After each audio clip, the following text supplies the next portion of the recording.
दोस्तों, प्रभु यीशु के नाम में फिर एक और बार चौथे दिन चौथे एपिसोड में आप सभी का बहुत बहुत स्वागत करता हूं। Study on the ministry of Moses. दोस्तों, आशा करता हूं आप लोग खैरियत से हैं, सलामत हैं। मेरे यीशु मसीह ने आपको बिल्कुल भला चंगा रखा होगा। दोस्तों, उसी अपेक्षा के साथ और उसी उम्मीद के साथ आज की अध्ययन हम शुरू करने पर हैं। जल्दी से जुड़ते चले जाएं आप लोग, जितने भी जुड़ते हैं, ताकि सही वक्त पर आप जब जुड़ जाते हैं तो बहुत सारी जो शुरुआत की बातें हैं आप लोग उसको सुन पाओगे। चलिए दोस्तों, जैसे मैंने कहा कि आज का चौथा दिन है, चौथा एपिसोड है, और फिर ठीक 3 दिन के बाद, जी ठीक 3 दिन के बाद, कल सैटरडे है, फिर उसके बाद संडे है, फिर मंडे तक जो है 3 दिन हो जाते हैं, जो कि 3 दिन इस पुस्तक, माफ करें, इस व्यक्ति के ऊपर अध्ययन नहीं होगी। फिर सीधे मंगलवार को यानी ट्यूसडे को डायरेक्ट आपसे मुलाकात होगी। तो इसका मतलब है कि एपिसोड वाइज हम इसलिए चल रहे हैं क्योंकि बीच के 3 दिन हम नहीं रहेंगे। ऐसा प्रति सप्ताह, एवरी वीक ऐसा ही चलेगा। उसी के लिए एपिसोड हमने रखा है। तो मंगलवार से जो डेज है वो काउंट नहीं होगा, लेकिन आपके नॉलेज के लिए बता दें कि इसको शुरू हुए 4 दिन हो चुके हैं और चौथा एपिसोड चल रहा है। दोस्तों, उसके पहले आज की अध्ययन को हम शुरू करें। मैं जानता हूं कि बहुत सारे लोग प्रभु के इस शिक्षा के द्वारा मात्र 3 दिन में अद्भुत अद्भुत प्रकाशन आपको मिल रहा है, और जिसकी जानकारी मैसेज, व्हाट्सएप, इंस्टाग्राम, क्या कहते हैं, टेलीग्राम, फेसबुक के माध्यम से मुझे मिल रहा है। और काफ़ी लोग कॉल कर रहे हैं। कुछ कॉल्स उठा पा रहा हूं, जिसके चलते पता चल रहा है, और कुछ कॉल्स नहीं उठा रहा हूं। मैं समझता हूं कि अद्भुत तरीके से परमेश्वर ने आप सभी लोगों को चलाया है अभी तक 3 दिन में। आज का चौथा दिन है ना। मुझे पता चला है कि भारत के बहुत सारे हिस्सों से आप लोग सुन रहे हैं, तो जिसके चलते मैं आपको बता दूं कि मुझे अभी कम से कम ये 4 जगह से आप लोग सुनते हैं, या 4 जरिए से आप लोग मुझे सुनते हैं। एक है फेसबुक, दूसरा है यूट्यूब, तीसरा है मेरी मिनिस्ट्री, चाहे वो मुंबई हो, मुंबई के बाहर हो, पास्टर सपना और पास्टर सुरेश कामले, पास्टर संदीप, और साथ ही साथ जितने भी पास्टर सपना के साथ काम करते हैं वे सभी वर्ल्ड सैल्वेशन मिनिस्ट्री, और ऐसे करते हुए मेरी मिनिस्ट्री जो कि ग्रेस मिनिस्ट्री है मुंबई के अंदर, पास्टर अजय, या फिर और भी कई लीडर्स, वे सभी जो मुझे सुनते, और फिर मसीह मंथन बैठक जो कि वर्ल्ड वाइड हम इसको चला रहे हैं, जिसकी संख्या जांच कर, छांट कर, क्या कहते हैं, स्टडी उनकी जांच कर, डॉक्ट्रीन जांच कर, जिसमें कम से कम 100 के आसपास पास्टर्स भी हैं, और बाकी सभी देश और विदेश से प्रभु के लोग हैं जिनको जांचा है, कम से कम 2100 के ऊपर, 2100 के ऊपर। तो मैं समझता हूं कि इन सभी जगहों से आप लोग मुझे सुनते हैं ना। दोस्तों, प्रतिदिन 25,000 लोग प्रतिदिन, याद रखिए 24 आवर्स में आप मुझे, आज अगर रात को अपलोड करता हूं तो दूसरे रात तक 25,000 लोग प्रतिदिन मुझे देखते हैं। अगर एक व्यक्ति देख रहा है और उसके साथ उसकी पत्नी, माता पिता, भाई बहन, बच्चे हैं, अगर मैं एक व्यक्ति को भी काउंट करूं तो 50,000। अब आप सोचिए कि मुझे 50,000 लोग प्रतिदिन देखते हैं, सुनते हैं। क्या अद्भुत बात है। और इसका सारा श्रेय सिर्फ और सिर्फ प्रभु को जाता है। और प्रति 2 दिन में यूट्यूब के जितने भी सब्सक्राइबर्स हैं, प्रति 2 दिन में, ऑल्टरनेट डे में 1000 लोग मेरे चैनल को सब्सक्राइब कर रहे हैं, उसका भी सारा श्रेय प्रभु को जाता है। ये बात बताती है मसीह मंथन का प्लेटफॉर्म, मैं डैनियल राज, कम से कम 5-6 साल से या 7 साल के आसपास भी मुझे हो चुके हैं, जो मिशन मैं लेके चल रहा हूं, जिस पवित्र शास्त्र की वचन को, परमेश्वर के वचन को, द वर्ड ऑफ गॉड को, जिस तरीके से rightly dividing the word of God, जिसका जिक्र पौलुस करता है 2 तिमोथी 2 वचन 15 में, उसको ठीक से पेश करते हुए, जिसको कहते हैं खरी शिक्षा, sound doctrine, Christ sound doctrine, उसको लेके चल रहा हूं ये 5-6-7 सालों के अंदर। और उसी का प्रमाण है, या परिणाम है, परिणाम, इफेक्ट, असर है, जो आप लोग इतनी तादाद में मुझे देखते हैं। अदर कंट्री से देखते हैं, जम्मू कश्मीर से लोग देखते हैं। आज एक व्यक्ति ने कॉल किया था, 20 साल का लड़का है, कलकत्ता से, शायद अग्रवाल उसका नाम है, आखिर में मैं याद रख पा रहा हूं। वो मुझे देख रहा था, आज कह रहा था कि मैं 20 साल का हूं।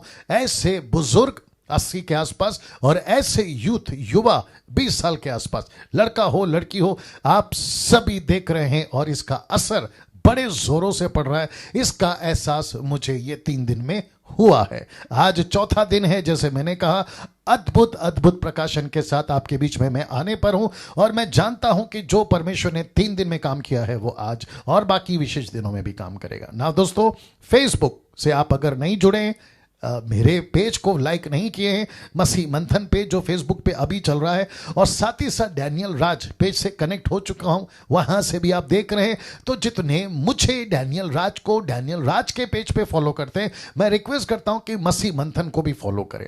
मेरे पेज को आपने लाइक किया, डैनियल राज को, मसीह मंथन के पेज को लाइक कर ले। वो इसलिए क्योंकि मसीह मंथन के पेज से फ्राइडे, सैटरडे, संडे ऐसे अद्भुत वचन स्टडी सेविकाएं, मुझे छोड़ और भी जो टीम हमारी, वो सब सेविकाएं कर रही है। आप उनको भी सुन सकते हैं। कई महिलाओं को हम मौका दे रहे हैं जो कल सैटरडे आएंगी और प्रचार करेंगी, और फिर उसके बाद भविष्य में बच्चों के बीच में सेविकाएं, जवानों के बीच में सेविकाएं, और फिर उसके बाद में नाइट प्रेयर, प्रार्थना देश के लिए, सेविकाई के लिए, ये सब हम शुरू करने पर हैं। आपको इसी के चलते मसीह मंथन के पेज को लाइक करने के लिए कह रहा हूं, फॉलो करने के लिए कह रहा हूं। साथ ही साथ मसीह मंथन ग्रुप चलता है जिसमें काफी लोग जुड़े हैं।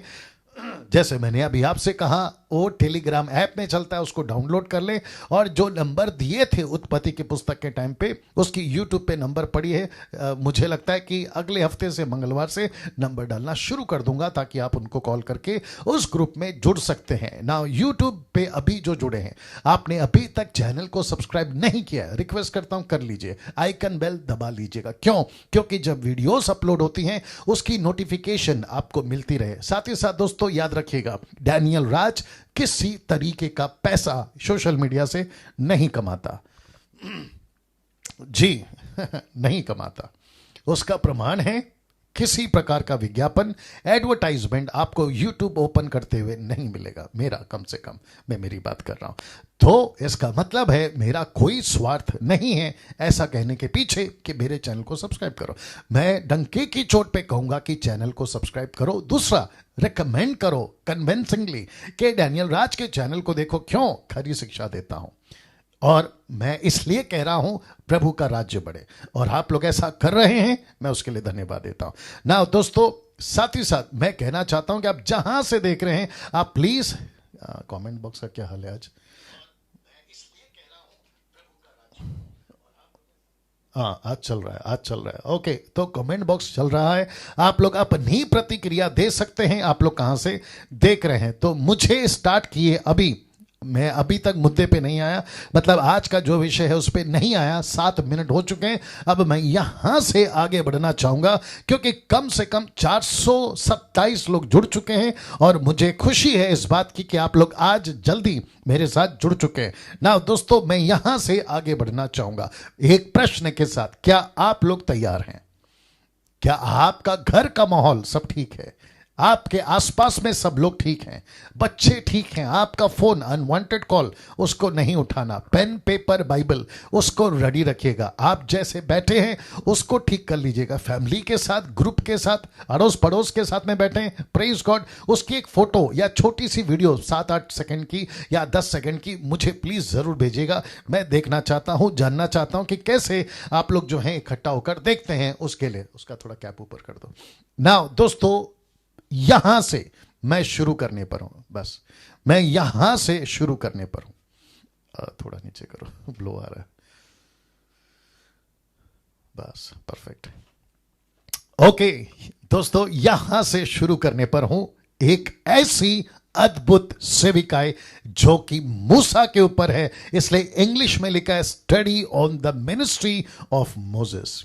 मूसा की अद्भुत सेविकाएं अभी तक देखते आ रहे हैं, और आज इसके लिए लिखा है कि अब देखेंगे सिमिलैरिटी, जिसका हिंदी शब्द है समानता, मूसा, इजराइलियों, फिरौन, यीशु, टैबरनेकल और नए यरूशलेम में। इसका मतलब है कि कम से कम इन सभी के बीच में, मूसा की सेविकाई में आपस में समानता है, सिमिलैरिटी है। वो सिमिलैरिटी क्या है, वो समानता क्या है, आपके बीच में रखता चला जाऊंगा। वापस कहता हूं, मसीह इतिहास में जब तक मैं मसीह बना हूं, 27 साल हो गए, अभी तक मैंने नहीं देखा मसीह इतिहास में ना कोई वीडियो मेरे हाथ लगी, ना किसी प्रकार का कोई फोटो या विजुअल मैंने देखा। इसलिए कह रहा हूं कि मसीह इतिहास में पहली बार मूसा की सेविकाई के ऊपर ऐसी जबरदस्त स्टडी या टीचिंग आपको मिल रही है, और इसका क्रेडिट डैनियल राज, मसीह मंथन बिल्कुल नहीं ले सकता। यह सब प्रभु का है। मैं पहले से कहते आ रहा हूं, आज फिर कहना चाहता हूं कि जिस सफेद कोट वाले को अभी आप सुन रहे हैं, जिसका नाम है डैनियल राज, यह 5वीं क्लास 3 बार फेल है, उसके बावजूद ऐसे प्रकाशन, अद्भुत बातें आपको प्रभु दे रहा है। इसलिए कह रहा हूं कि सारा श्रेय, सारी महिमा, all glory goes to one person, and that is Jesus. That's it, उसका अलावा कोई नहीं। तो आप अब देखेंगे सिमिलैरिटी, समानता इनके बीच में जो आप अभी पढ़ रहे हैं। नाउ दोस्तों, मेरा फर्ज है कि विजुअल के थ्रू या इमेजेस के थ्रू आपको कनेक्ट करो मूसा की उन सभी प्रकाशनों के साथ जिसको मैं दे रहा हूं। 500 लोग जुड़ चुके हैं, आपका स्वागत है। नाउ सबसे पहले एक तरफ मूसा है, बीच में इजरायली हैं 6 लाख, एक तरफ फिरौन है, फिर उसके बाद में टबरनेकल है, फिर उसके बाद में यीशु है और नया यरूशलेम। इसका मतलब है कि इन सभी के बीच में जो कनेक्शन मैं आपको दूंगा या समानता मैं आपको दूंगा, वो कैसा है, कितना अद्भुत है, ये आपको देखते रहना है। और साथ ही साथ मैं भूल गया कहने के लिए, वॉच पार्टी शेयर करना नहीं भूलना, क्योंकि मसीह तो मसीह, लेकिन जो गैर मसीह हैं, जो नॉन क्राइस्ट फॉलोवर्स, उन तक भी ये संदेश पहुंचे, इस अपेक्षा से या उम्मीद रखते हुए आपसे ये बातों को कह रहा हूं। तो वापस आते हैं जी, मूसा, इजरायली, फिरौन या फिर टबरनेकल और फिर यीशु और आपका नया यरूशलेम, इन सब की कनेक्शन मूसा की सेविका के साथ में कैसे है, कैसे हम इसको जोड़ सकते हैं, या क्या समानता है, आपके बीच में रखता चला जाऊंगा। कम से कम 5 समानता या 5 सिमिलैरिटीज, 5 आपके बीच में रख रहा हूं। तो आप लोग तैयार हैं जी? तो सबसे पहली समानता घटनाओं का, मैं रिपीट करता हूं कि पहली समानता घटनाओं का, इंसिडेंट्स, वो क्या क्या घटनाएं घटी हैं उसका मूसा और इजरायलियों के बीच में। रिपीट करता हूं, मूसा और इजरायलियों के बीच में। तो सबसे पहला निर्गमन की किताब 2 अध्याय 1 से 2 तक में लिखा है, बहुत ध्यान से देखिएगा, लिखा है मूसा गुलामी में पैदा हुआ था। रिपीट करता हूं कि मूसा जब पैदा हुआ था गुलामी थी। मिस्र का जो राजा था उस वक्त में, वो सभी इजरायलियों को उन्होंने बंदी बनाया था। उसी के बीच में मूसा पैदा हुआ था। इजरायली भी गुलामी में जी रही थी। तो समानता, दूसरी समानता इसी कड़ी में निर्गमन की किताब 2 अध्याय वचन 3 से 10 तक में, मूसा नील नदी से बचाया गया क्योंकि उसकी मां ने और उसकी बहन मरियम ने नील नदी में टोकरी बनाकर, जिसका मैंने जिक्र करा, बास्केट बनाकर उसमें रखा उन्होंने। और इसी की सिमिलैरिटी, समानता इजरायलियों के साथ, इजरायली लाल समंदर में से बचाई गई। तो यहां भी पानी, वहां भी पानी, यहां भी बचाया गया और यहां पे भी बचाया गया। निर्गमन की किताब उसका 3 अध्याय, मूसा को आग में दर्शन मिला। 3 अध्याय में आप जानते हैं जिसको कहते हैं बर्निंग बुश, ठीक है ना, फोटो आपको दिखा चुका हूं, आगे भी दिखाऊंगा। और वैसे ही आप देख सकते हैं इजरायलियों को भी 19वें अध्याय में इजरायलियों को भी आग में दर्शन दिया था। तो ऐसे करते आप देख सकते हैं कि मूसा बचा पानी से, इजरायली बची पानी से। मूसा आग का दर्शन में परमेश्वर ने बात करी, इजरायलियों को भी आग के द्वारा दर्शन में बातें करी। ना मैं आग का जिक्र कर रहा हूं, इसका मतलब यह नहीं है कि पारसियों की तरह, पारसी पता है आपको, पारसी लोग आग की पूजा करते हैं। हम आग की पूजा नहीं करते, आग की बनाने वाले की पूजा, आराधना, वर्शिप करते हैं। वाव, अमेजिंग। नाउ दूसरी समानता चिन्हों के द्वारा। एक हो गया आपको मैंने बताया घटनाओं, ये रहा दूसरा चिन्हों के द्वारा, साइंस या साइन वंडर्स, चमत्कार भी बोल सकते हैं आप, चिन्हों के द्वारा। तो निर्गमन की किताब 4 अध्याय मूसा को चिन्ह दिखाकर साबित किया मैं परमेश्वर हूं। किसने? परमेश्वर यहोवा ने। कैसे चिन्ह दिखाया? आप सभी जानते हैं, लकड़ी को नीचे फेंकना, सांप बनाना, हाथ को रखना, कोड़ हो जाना, फिर निकालना, ठीक हो जाना, ऐसे कई चिन्ह दिखाता चला गया जिसके द्वारा उसको साबित किया कि देख मैं परमेश्वर हूं। क्योंकि मूसा को पूछा उसने, मूसा ने पूछा परमेश्वर को कि कैसे आप मेरे साथ हो, साबित करो, कैसे आप छुड़ाओगे, साबित करो। तो ये रहा। वैसे ही इजरायलियों को पूरे 40 साल में इजरायलियों को भी चिन्ह दिखा दिखाकर या दिखलाकर साबित किया कि मैं तुम्हारा परमेश्वर हूं। वाह! और यही किया था फिरौन के साथ।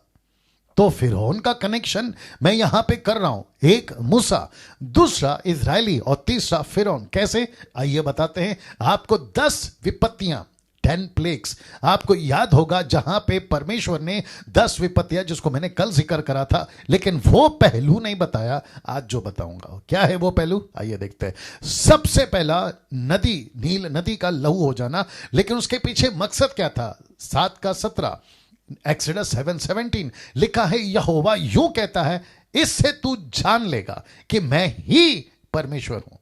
देख मैं अपने हाथ की लाठी को नील नदी के जल पर मारूंगा और जल लहू बन जाएगा। तो पर्पस क्या था करने के पीछे? फिर उनको बताना कि ये सब मैं कर रहा हूं ताकि तुझे यकीन हो कि एक ऐसा परमेश्वर है जिसका नाम है यहोवा।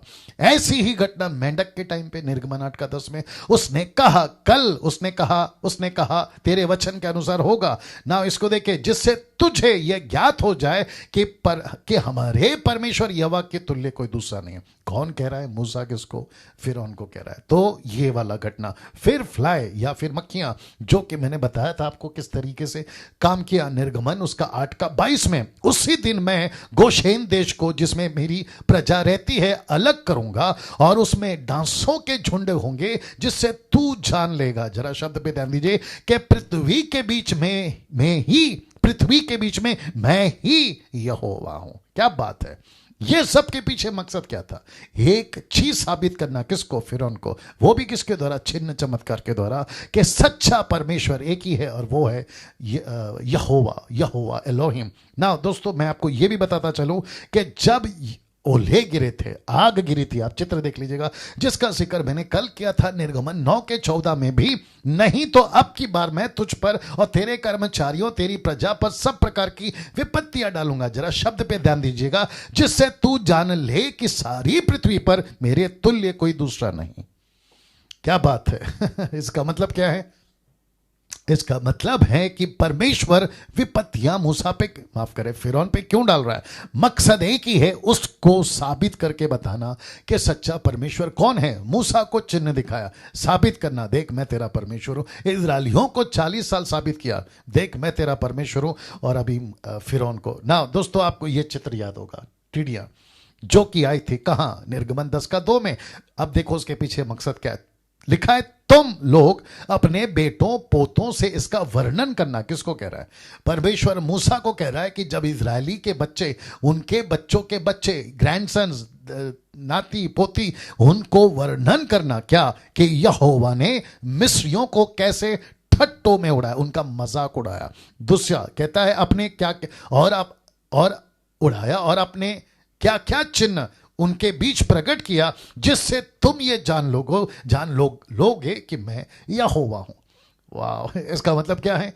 कि जब तुम निकल जाओगे मिस्र से, जब तुम बस जाओगे कनान में, तो वहां पे इनकी चर्चा करना, जैसे मैं अभी बैठ के चर्चा कर रहा हूं, तो वैसे वहां चर्चा होती थी कि कैसे ठट्टों में, मजाक में उड़ाकर उनका तमाशा किया। ना दोस्तों, मैं आपको एक ऐसा वचन बताने जा रहा हूं, यह सारी स्ट्रैटेजी उस परमेश्वर की है।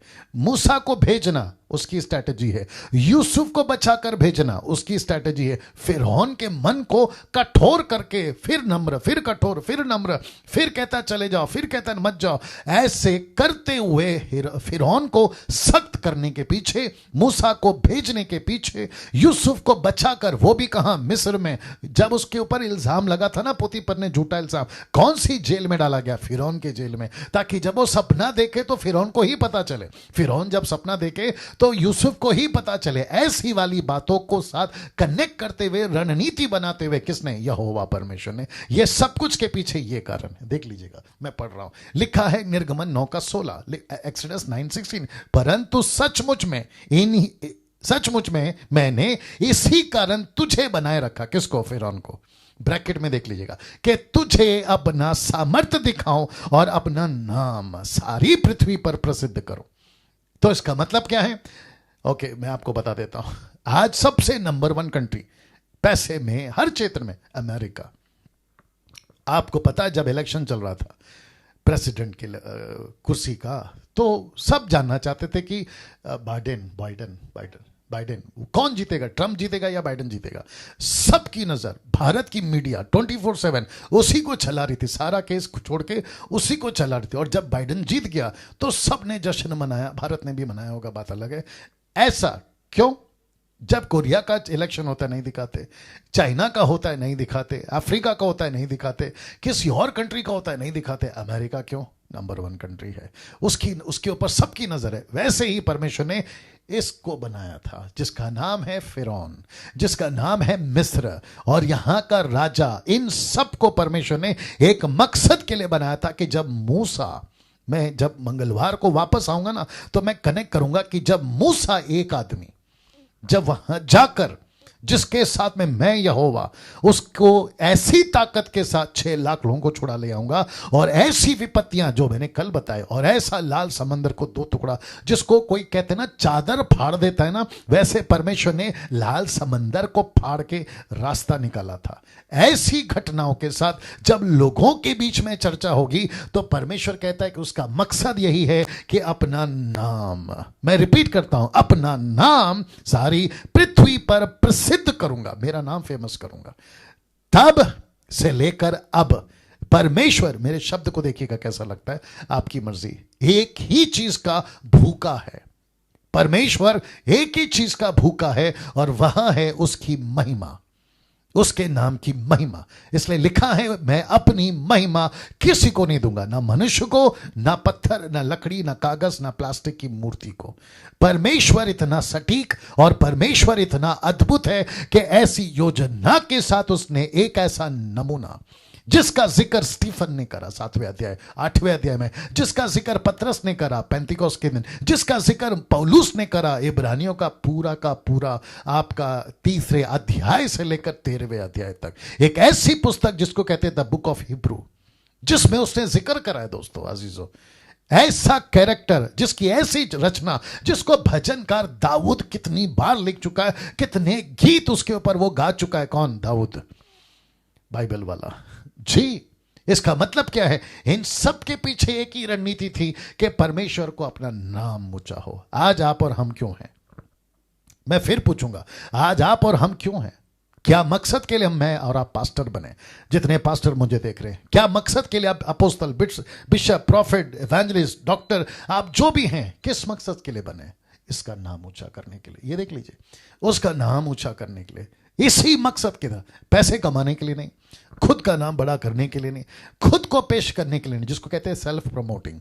जी नहीं, हम यहां पर एक ही मकसद के साथ में हैं, उसका नाम ऊंचा करने के लिए। क्या यही मकसद है आपकी मिनिस्ट्री का? आपको सलूट है। क्या यही मकसद है आपके प्रचार का? आपको सलूट है। क्या इसी मकसद के साथ आप फेसबुक, यूट्यूब, सोशल मीडिया पे आते हैं? आपको सलूट है। क्या इसी मकसद के साथ आप अपनी कलीसिया चला रहे हैं? आपको सलूट है। लेकिन अगर यह मकसद नहीं है, परमेश्वर के नाम को ऊंचा उठाना, अगर यह मकसद नहीं है, ऐसी मिनिस्ट्री, ऐसे सोशल मीडिया पे आपका प्रचार, ऐसी टीचिंग को डब्बे में डालिए, कोई मतलब नहीं होगा, क्योंकि परमेश्वर खुश नहीं है ना। दोस्तों अब इसको देखो, और यही किया था यीशु ने भी। क्या? चमत्कार के द्वारा, क्या चिन्ह के द्वारा, अपने चेलों को चमत्कार दिखाना यीशु मसीह का नंबर 1 तरीका था कि उनको अपनी तरफ लाना, वहां की भीड़ को अपनी तरफ लाना, शास्त्री फरसियों को साबित करना कि मैं परमेश्वर की ओर से हूं। पास्टर डैनियल कैसे बोल सकते? रख रहा हूं वचन रख रहा हूं। लेकिन आपको पता होगा, पतरस जब झाल धो रहा था नाव में, पूरी रात मेहनत करी, एक मछली नहीं मिली। लेकिन जैसे ही उसने बड़ा चमत्कार होते हुए देखा, ऐसा लिखा है कि उसने कहा कि मैं पापी हूं। तब यीशु ने कहा आज के बाद तू मछली नहीं मनुष्य पकड़ेगा। मत्ती का किताब उसका 4:17। इसका मतलब क्या है? मेरे पीछे चले आओ, मैं तुमको मनुष्य को पकड़ने वाला बनाऊंगा। वो चाहे नतानियल हो जो पेड़ के पास खड़ा था, जिसको एंड्रू ने गॉस्पल दिया, या फिर ऐसे कई चेले, वो थोमा हो जिसको जी उठने के बाद में प्रकट करा, चिन्ह दिखाकर देख मैं वही परमेश्वर हूं, तब उसने विश्वास किया। ना जाने ऐसे कितनी, मैं नहीं रख सकता क्योंकि आज मुझे आखिरी 5वां वाला बहुत जोरों से कनेक्ट करना है ना। दोस्तों वचन देख लीजिए, मत्ती 8:16 से 17 तक लिखा है, जब संध्या हुई तब वे उसके पास बहुत से लोगों के ले आए जिनमें दुष्ट आत्माएं थी। उसने उन दुष्ट आत्माओं को अपने वचन से निकाल दिया, सब बीमारों को चंगा किया, ताकि जो वचन, अब जरा देखिएगा, ताकि जो वचन यशाया भविष्यवक्ता के द्वारा कहा गया था वह पूरा हो कि उसने आप हमारी दुर्बलताओं को ले लिया, हमारी बीमारियों को उठा लिया। क्यों?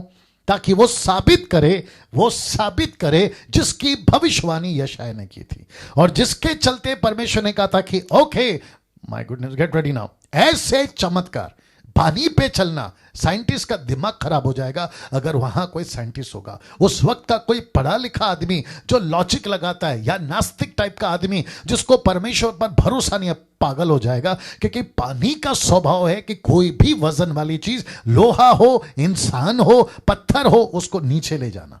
लेकिन यीशु पानी पे चला, यह चमत्कार था। 5 रोटी 2 मछली से 5,000 की भीड़ को खिलाना, यह चमत्कार था। 4 दिन के लाजर को जिंदा करना, यह चमत्कार था। यायर की बेटी मर चुकी थी, उसको फिर से जिंदा करना। विधवा का बेटा मरकर उसकी मैयत के लिए जा रहे थे, उसको अभी दफना देंगे, ऐसी कॉफिन बॉक्स को टच करके उसने उसको जिंदा किया और मां को लौटाया, यह चमत्कार था। और कई ऐसे अंधे, लंगड़े, गूंगे, घोड़ी से, दुष्ट आत्माओं से ग्रस्त, और न जाने क्या क्या चमत्कार। इसलिए लिखा है, यूहन्ना कहता है इतने चमत्कार किए, अगर एक एक लिखे जाते तो जो पुस्तक लिखी जाती वो जगत में ना समाती। अब आप सोच के देखिए, ये सब चमत्कार के पीछे कारण क्या था? परमेश्वर के नाम की महिमा, यीशु के नाम की बढ़ाई, और मकसद है उसका राज्य आना और लोग यीशु को जाने। क्या आपके चमत्कार के पीछे यह कारण है? आपको सलूट है।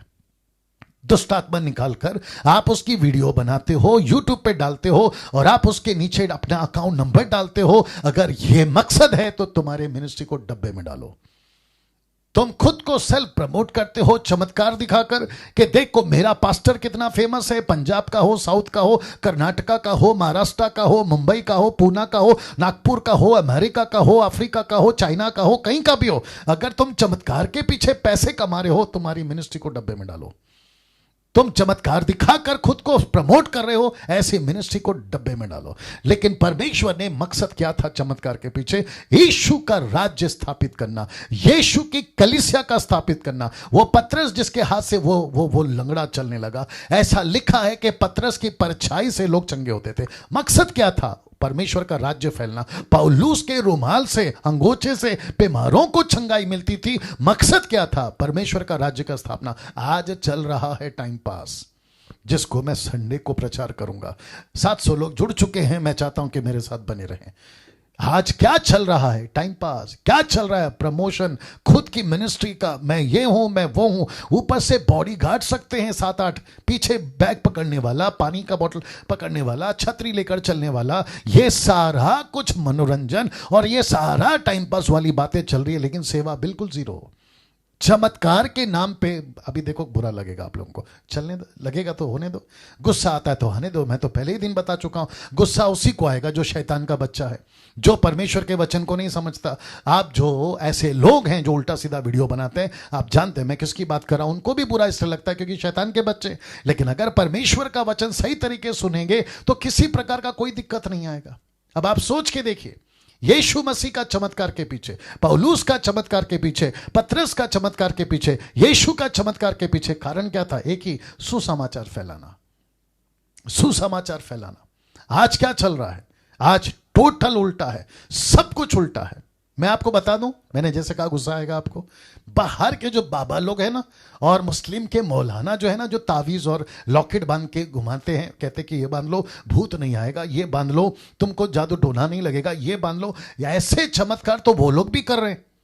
फर्क इतना है कि उनका मालिक या उनका जरिया शैतान है, दुष्ट आत्मा है, बालजबूल, लेकिन यहां पे परमेश्वर अपने लोगों को अपनी सामर्थ और अपनी ताकत से करवा रहा है। फर्क क्या है? कुछ भी नहीं। तुम जो कर रहे हो, जिसको यीशु कह देगा एक दिन, मत्ती की किताब उसका 7 का 21, 22, 23 में, आई नेवर न्यू यू, मैं तुम्हें कभी नहीं जानता, ऐसा कह देगा। आप कौन थे? दुष्टात्मा निकाले। आप कौन थे? जादू टोना ठीक किया। आप कौन थे? मुर्दा जिंदा किया। तो प्रभु कहता है मैं तो तुम्हें कभी नहीं जानता। तो ऐसा चमत्कार जो तुम सेल्फ प्रमोटिंग के लिए, तुम खुद के राज्य को बनाने के लिए, तुम गाड़ियों में घूमते हो महंगी महंगी, तुम 2 BHK 3 BHK खरीद कर बैठो। एक वक्त था 5, 10, 15, 20 साल पहले तुम जीरो थे, आज अचानक से इतना पैसा कहां से आ गया? आपकी अगर हम जांच कर लेंगे ना तो तकलीफ में आ जाओगे। बात को समझा करो।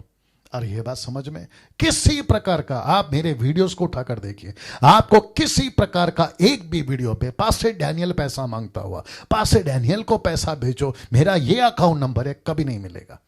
लेकिन इनके अलावा जो 90%, 10% को मैं रिस्पेक्ट करता हूं, लेकिन जो ये 90% पाखंडी का दुकान चला रहे हैं, ढोंग का दुकान चला रहे हैं, मैं उनके खिलाफ में हूं। और मैं उनको कहना चाहता हूं कि जितनी जल्दी हो सकता है सुधर जाओ, नहीं तो यहां पे तुम सब कुछ तो करोगे, खुद की पहचान बना लोगे कि मैं मसीह हूं, लेकिन जिस दिन न्याय होगा ना, मसीह खुद नहीं पहचानेगा कि तू मसीह है। कितनी दुख की बात होगी, कितनी दुख की बात होगी।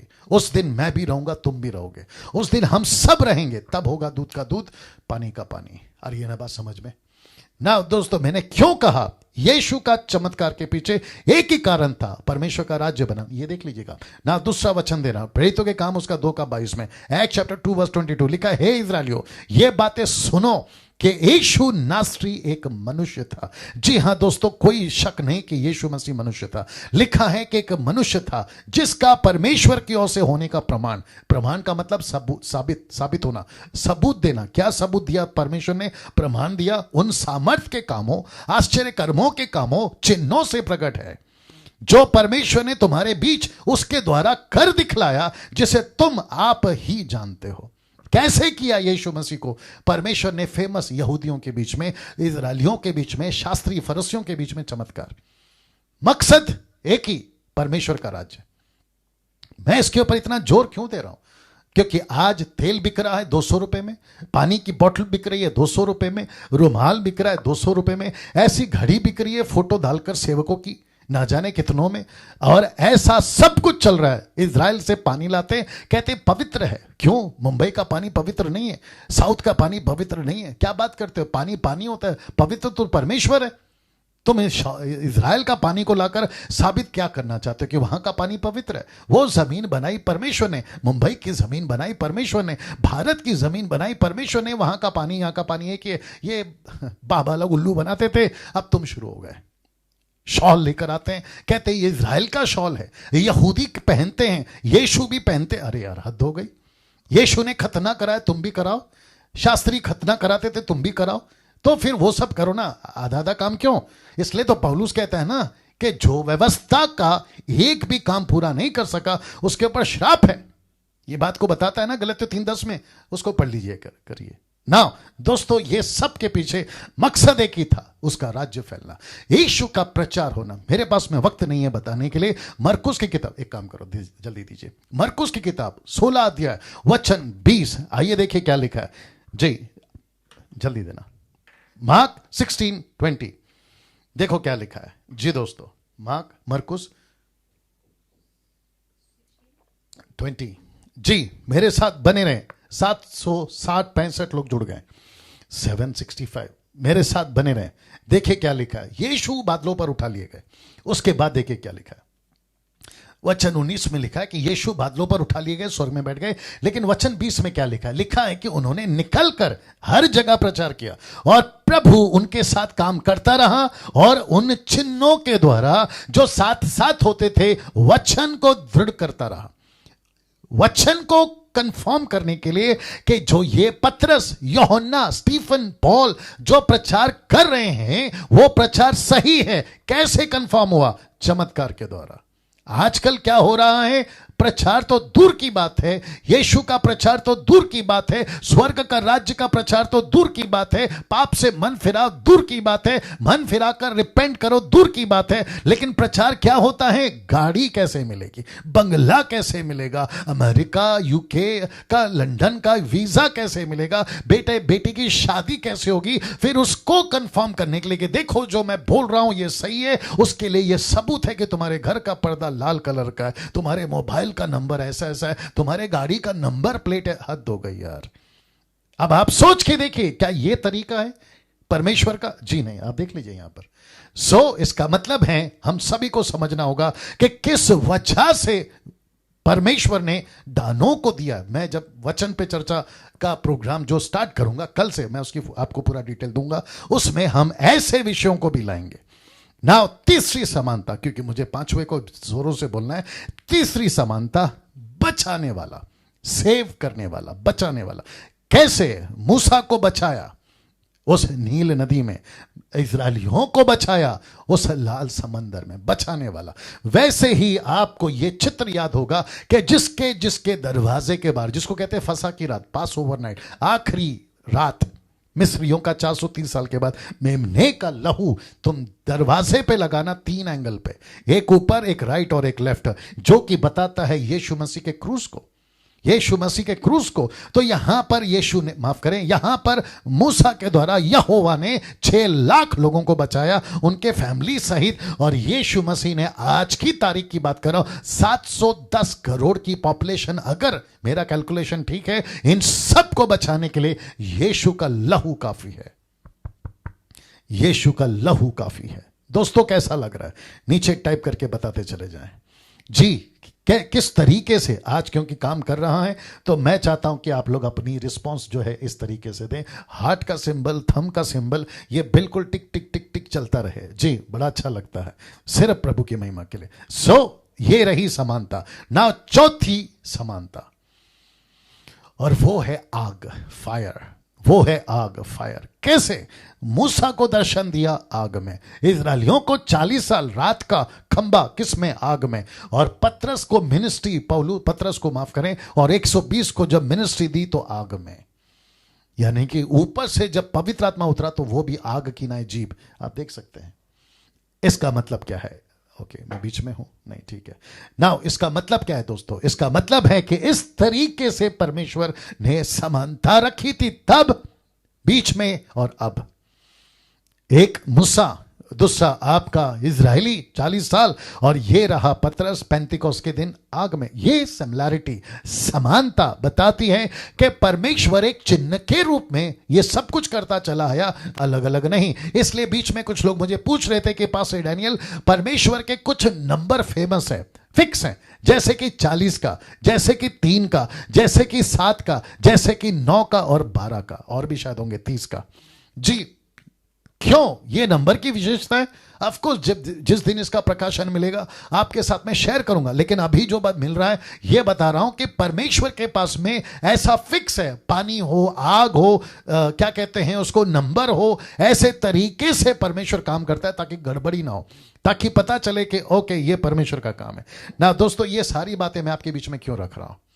ताकि मैं आपको बताता चलूं कि जब मूसा कि बिल्कुल चैप्टर वाइज 4 किताबों में से मूसा की सेविकाई को देखेंगे, तब आपको ये सभी बातें याद आ जाएंगी। ओके, इसका मतलब ये है, तो इसका मतलब ये है ना। दोस्तों 5वीं समानता, जो कि बहुत बहुत ज्यादा अद्भुत, सीखने लायक, समझने लायक है। अगर इसको मैं अलग से एडिट करके वीडियो अपलोड करता हूं, आप लोग उसको भी शेयर कर सकते हैं, दूसरों के साथ में आप लोग बांट सकते हैं ना। दोस्तों मैं चाहता हूं कि जितनी तादाद में आप लोग जुड़ सकते हैं, जुड़ते चले जाएं आज, और फिर मंगलवार के दिन से आपको जो है इन अध्ययनों को सीखना है ना। 5वीं समानता क्या है पास डैनियल जी? ये रहा, एक है टबरनेकल और नए यरूशलेम में जी, उस वक्त का टबरनेकल, और इस वक्त का जिसकी हम सब अपेक्षा कर रहे हैं, नया यरूशलेम, और उसके बीच में यीशु आएगा, उसके बीच में कलीसिया आएगी, उसके बीच में आप और मैं आएंगे। लेकिन मैंने क्यों लिखा टैबरनेकल और नया यरूशलेम? क्योंकि उसकी स्क्रिप्चर और उसका कनेक्शन हम सबके साथ में। तो सबसे पहले बात करते हैं इस टैबरनेकल की, जिसका ढांचा, आकार, स्ट्रक्चर परमेश्वर ने मूसा को दिया।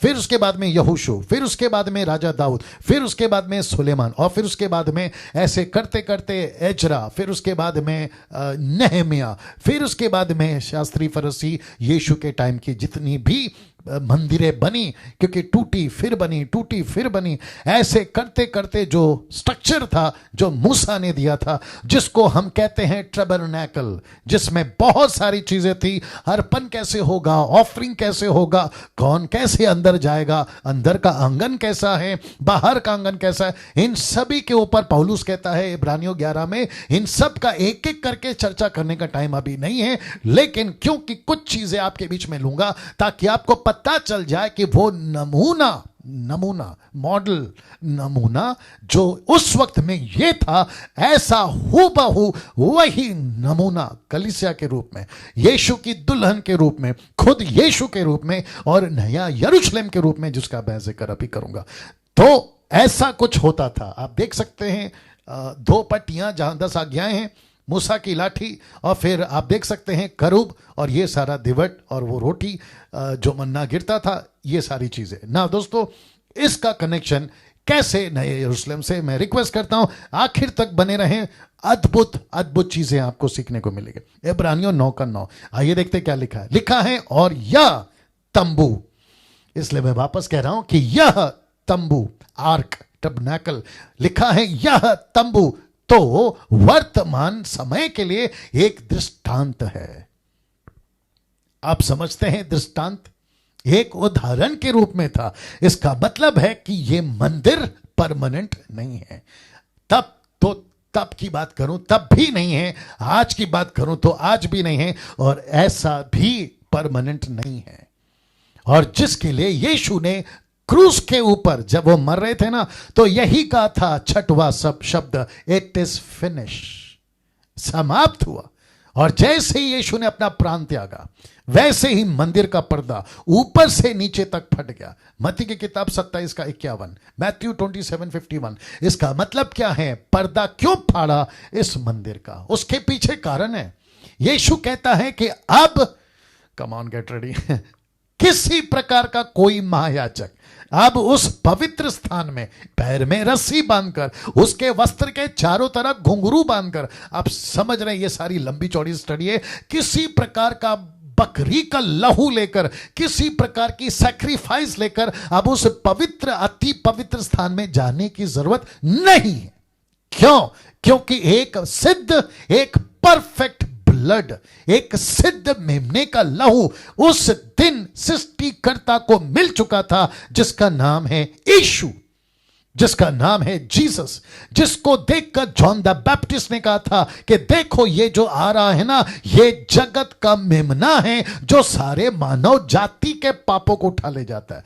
मैं उन सब से इस वक्त में बड़े सख्ती से बात करना चाहता हूं जो ईसाई नहीं है। ईसाई से मेरा मतलब धर्म नहीं है, रिलीजन नहीं है। ईसाई से मेरा मतलब है यीशु को मानने वाले। क्रिश्चियन से मेरा मतलब है क्राइस्ट को फॉलो करने वाले। आप अगर हिंदू हैं तो मैं तुमसे सख्ती से बात करूंगा। मुस्लिम, बुद्धिस्ट, आदिवासी, पारसी, जैन, आप रोडपति, करोड़पति, टाटा, बिरला, अंबानी, लंदन के प्रिंस टाइप, या देसी विदेशी, जंगली, आदिवासी, जो भी हैं, मैं आपको एक ही चीज पूछूंगा कि एक ऐसा सिद्ध लहू जो बहा था 2020 साल पहले, क्या उस लहू को तुमने जाना है? क्या उस मेमने को तुमने जाना है?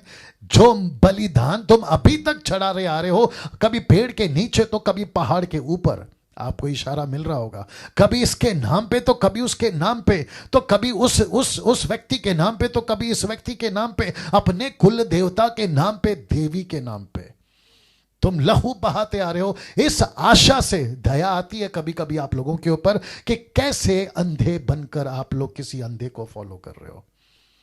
कुछ हासिल नहीं है, क्योंकि सर्वसिद्ध लहू, मैं इसलिए नहीं कह रहा हूं क्योंकि मैं बाइबल वाला हूं, मैं इसलिए नहीं कह रहा हूं क्योंकि मैं यीशु को मानता हूं, मैं इसलिए कह रहा हूं क्योंकि यह बात सच है, यह बात सच है।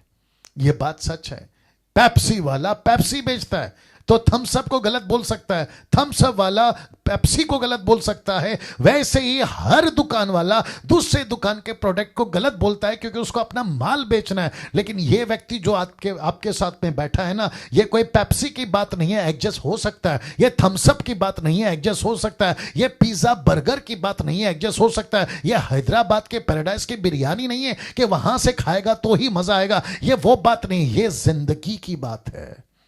ये जिंदगी की बात है। ये तो ऐसा है मानो तुम ऑफिस में काम कर रहे हो और अचानक से तुमको किसी का फोन आता है पुलिस वाले का कि तुम जितनी जल्दी हो सके बिल्डिंग खाली करो, क्योंकि अभी अभी पता चला है सूत्रों के अनुसार कि इस बिल्डिंग में बम रखा है। तुम नहीं पूछोगे उस पुलिस वाले को तू किस पार्टी का है, तेरा नाम क्या है, तू हिंदू है कि क्रिश्चियन है, नहीं पूछोगे। आप उस पुलिस वाले पे भरोसा करते हो। वैसे ही यीशु पे भरोसा मैंने किया 27 साल पहले, वैसे ही भरोसा तब के लोगों ने किया, आज के लोगों ने किया। इसलिए आपको कह रहा हूं, यह जिंदगी का सवाल है, यह नरक का सवाल है, यह स्वर्ग का सवाल है। यहां प्रश्न है तुम्हारी जिंदगी का।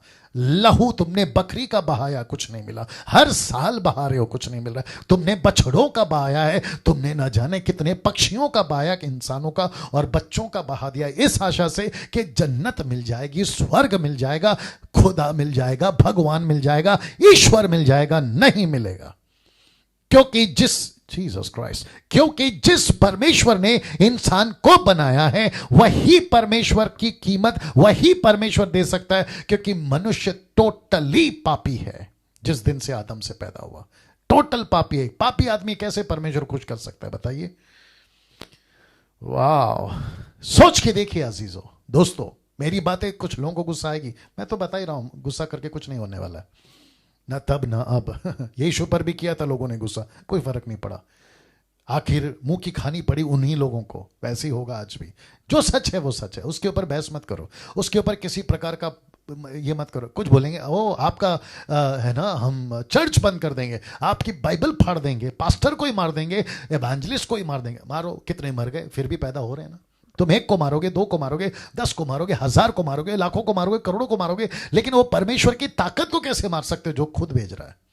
हम सबसे पंगा ले सकते हैं, हम सबसे टक्कर ले सकते हैं, लेकिन जिसने तुमको मुझको बनाया वो ईश्वर, वो सर्वशक्तिमान, वो ऑलमाइटी गॉड, वो एक ऐसा रचयिता, उसको कैसे मारोगे? बात को समझा करो, मूर्खता वाली बात मत किया करो। तो इसका मतलब है कि वो एक दृष्टांत था। कौन? ये मंदिर, जिसमें ऐसी भेंट बलिदान चढ़ाए जाते थे जिनसे आराधना करने वालों के विवेक सिद्ध नहीं हो सकते, किसी प्रकार का कोई फायदा नहीं होता था। यह सिर्फ मन की तसल्ली, यह सिर्फ संतुष्टि, और वो भी कब तक? जब तक सर्वसिद्ध नहीं आ गया। ये लिख कौन रहा है? वो एक ऐसा आदमी जिसका नाम है पौलुस, जिसने ऐसी शिक्षाएं, यहूदियों की शिक्षाएं, शास्त्री फरीसियों की शिक्षाओं को गोट गोट के पिया है। ऐसा आदमी जिसका नाम है पौलुस। इससे बेहतर व्यवस्था को कोई नहीं जान सकता, इससे बेहतर ऐसी स्टडी कोई नहीं दे सकता जो पौलुस दे सकता था। वो कह रहा है कि ऐसी आराधना, ऐसे बलिदान से किसी का विवेक सिद्ध नहीं हो सका, परफेक्ट नहीं हो सका। अब दोस्तों इसको देखे, इब्रानियों 3:5 क्या कहता है पौलुस मूसा के बारे में? कहता है मूसा तो, याद आ गया ना मूसा जी, क्योंकि कनेक्शन और टीचिंग उसी का है। मूसा तो उसके सारे घर में सेवक की नाई विश्वास योग्य रहा, विश्वास योग्य। इसका मतलब क्या है?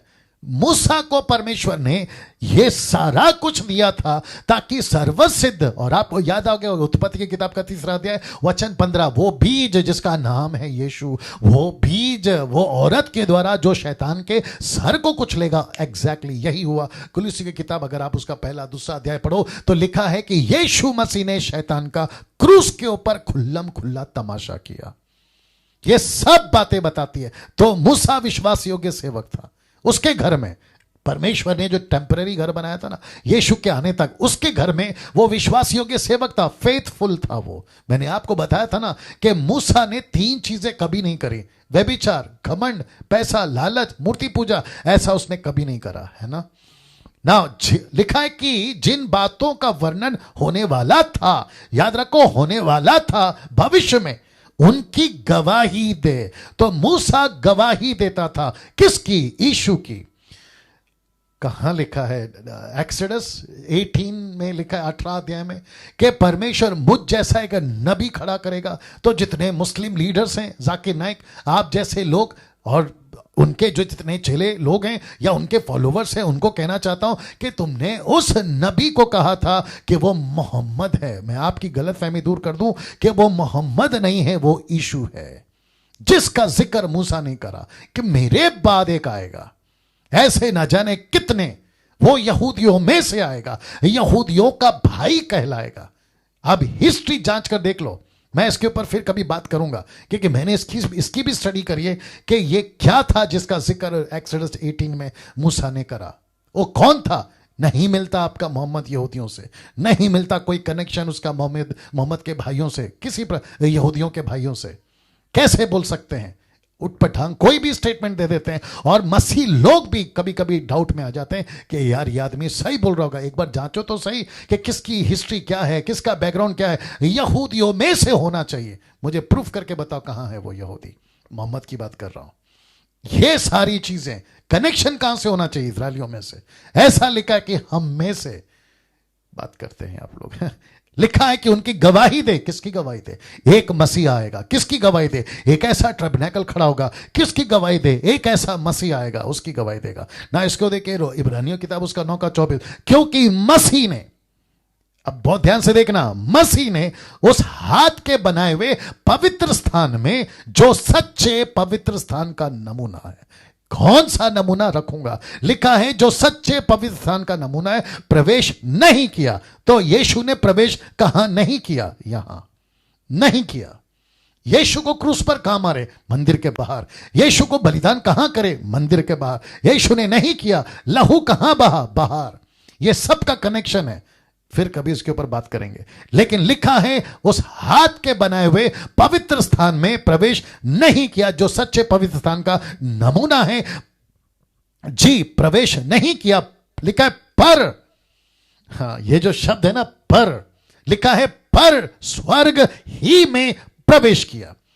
कहां प्रवेश किया वो भी बताऊंगा, ताकि हमारे लिए अब परमेश्वर के सामने दिखाई दे।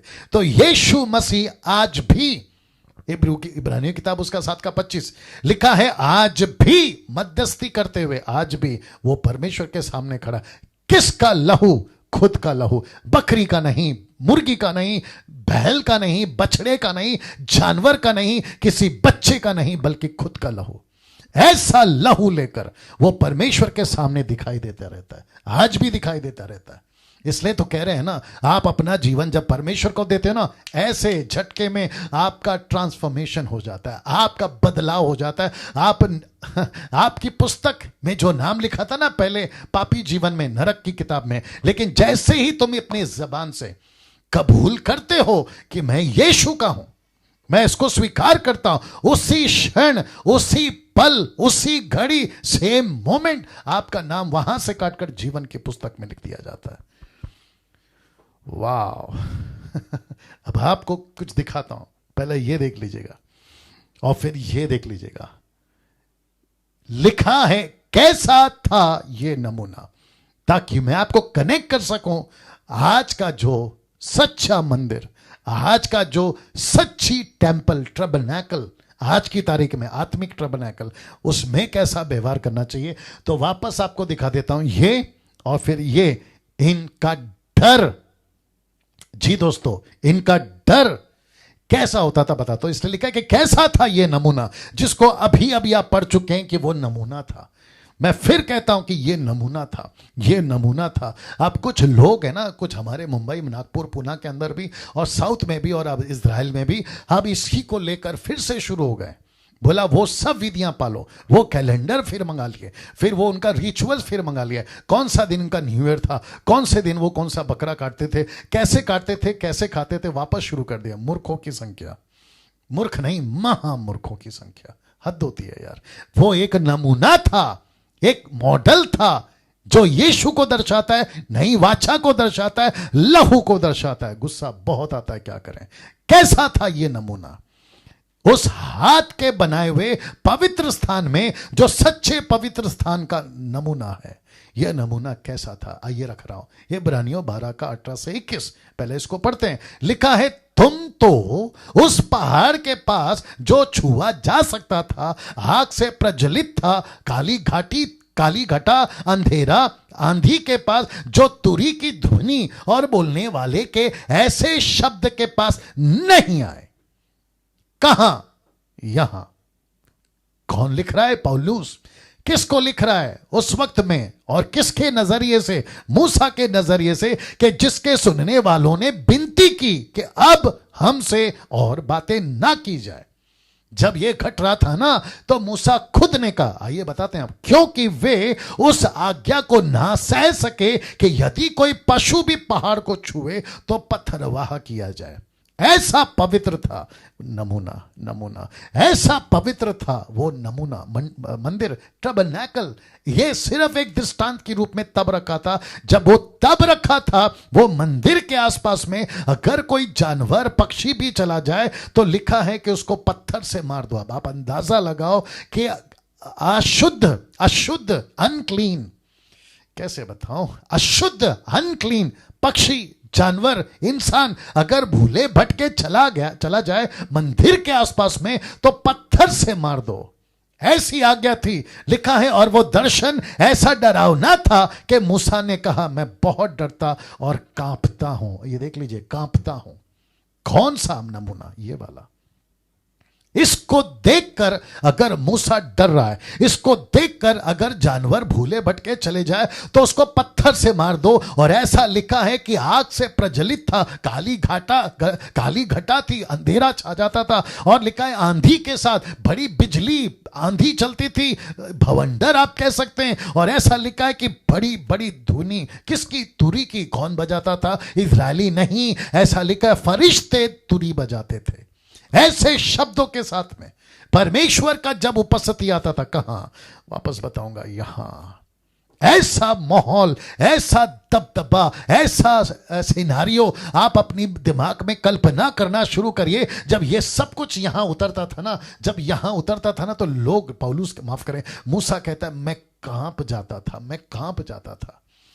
माय गुडनेस, मेरे साथ में बिल्कुल बने रहिएगा, मैं कनेक्ट करूंगा, आपको कनेक्ट करूंगा ना। अब आप कहां हो? आप खुद को अगर कलीसिया कहते हो तो आप कहां हो? अगर यीशु को तुम दुल्हा और खुद को दुल्हन कहते हो तो तुम कहां हो? इब्रानियों किताब 12 का 22 से 24 मैं आपको बताता हूं, लिखा है, पर तुम, कलीसिया को कह रहा है पौलुस, और मैं आपको कह रहा हूं, मैं खुद को कह रहा हूं, हम सबको कह रहा हूं, कहता है, परंतु तुम सिय्योन के पहाड़ के पास, जो जीविते परमेश्वर का नगर, स्वर्गीय यरूशलेम के पास। अब आ गया ना यरूशलेम, मैं फोटो दिखाऊंगा। लिखा है जीविते परमेश्वर के नगर, स्वर्गीय यरूशलेम के पास, और लाखों स्वर्गदूतों और उन पहलोटों के साधारण सभा और कलीसिया। आप देख लीजिए, कलीसिया येलो में ब्रैकेट किया, जिनके नाम स्वर्ग में लिखे हुए हैं। अब देखो, सबके न्यायी परमेश्वर के पास, और सिद्ध किए हुए धर्मियों की आत्माओं और नई वाचा के मध्यस्थ यीशु और छिड़काव के उस लहू के पास आए हो। पहला क्या लिखता है? नहीं आ सकते, नहीं जा सकते। गलती से कोई चला भी गया तो पत्थर से मार दो। लेकिन अब लिखा है कि तुम उसके पास आए हो जो हाबील के लहू से उत्तम बातें करता है। माय गुडनेस दोस्तों, कल्पना कीजिए और कंपेयर करिए तब का मंदिर, आज का मंदिर। आप कल्पना करिए, आपको एहसास हो जाएगा कि कैसा दबदबा था इस मंदिर का, कैसा दबदबा था इस मंदिर का। और आज आप पहुंचे हो कहां पर? इसको कहते हैं कलीसिया, इसको कहते हैं यीशु। ना दोस्तों, इसको देखिए, यीशु कौन था? यीशु कौन था? मुझे वक्त का ख्याल रहेगा। यीशु कौन था दोस्तों? यीशु कौन था जब वो पृथ्वी पर आया था?